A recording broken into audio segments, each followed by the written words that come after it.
Hey, it's Rob with InyoPools.com. Today we're going to do a quick video on how to add stabilizer to your pool. Stabilizer is also called cyanuric acid or conditioner. It's important to a pool because if it's 0 parts per million, you're not going to be able to hold free chlorine because this is what protects the chlorine from the sun.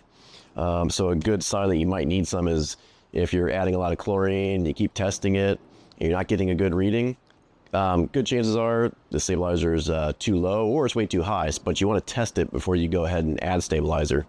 Now I have a saltwater pool. I don't have to add it that often, but we've had a lot of rain and I've had to drain the pool several times, and so the fresh water just keeps diluting it down to nothing.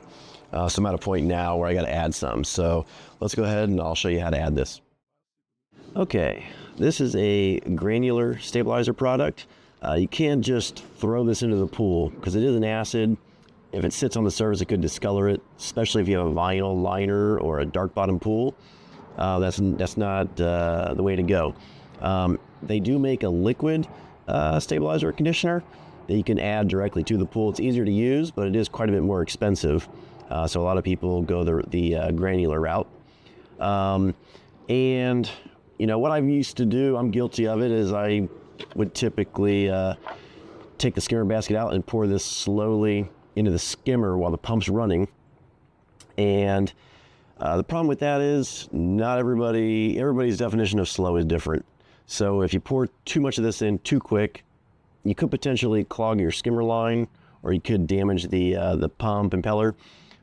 So I like to go the safe route now and use a skimmer sock or a nylon stocking and pour the stabilizer into the stocking and then put it into the basket.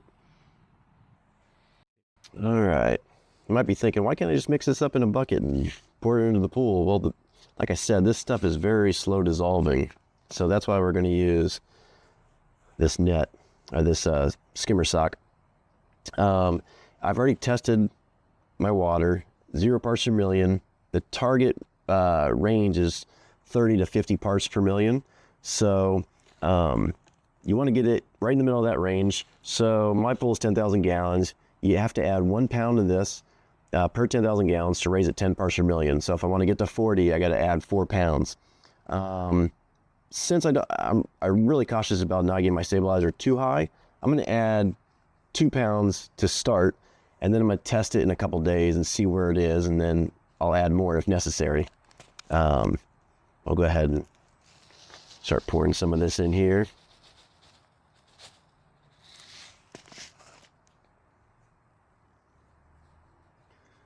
Let's see if we can add a little more here.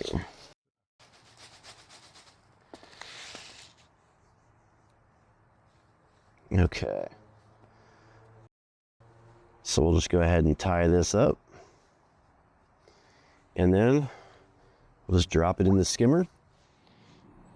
All right, so we've got the stabilizer in there in the sock. The skimmer is pulling water. You can tell from the spinning here, so make sure your skimmer is open and pulling water.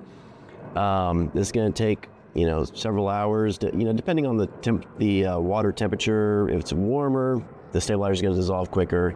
If it's cooler, it's going to take longer. But when that's done, wait 24 to 48 hours, test the water, see where the stabilizer level is. If it's still low, add more. But that's why I started with half, because I don't want to go above 50 parts per million. So I'm playing it safe, just going to add half now, test it, and then go from there. If you're wondering how to test for stabilizer level, we'll put a link in the description to take you to a video where we test the stabilizer level. And one thing I should mention, if you don't have a skimmer, if you have like a Intech style above ground pool that doesn't have a skimmer, what you can do is put the stabilizer in a stocking, put it near a return jet in the pool, and the water from the return jet will dissolve it. So you can go that route if you have an above ground pool without a skimmer. And that's all there is to adding stabilizer to a pool. If you have any questions about adding stabilizer or other chemicals, or if you have any pool or spa questions, visit us over at InyoPools.com. Thanks for watching.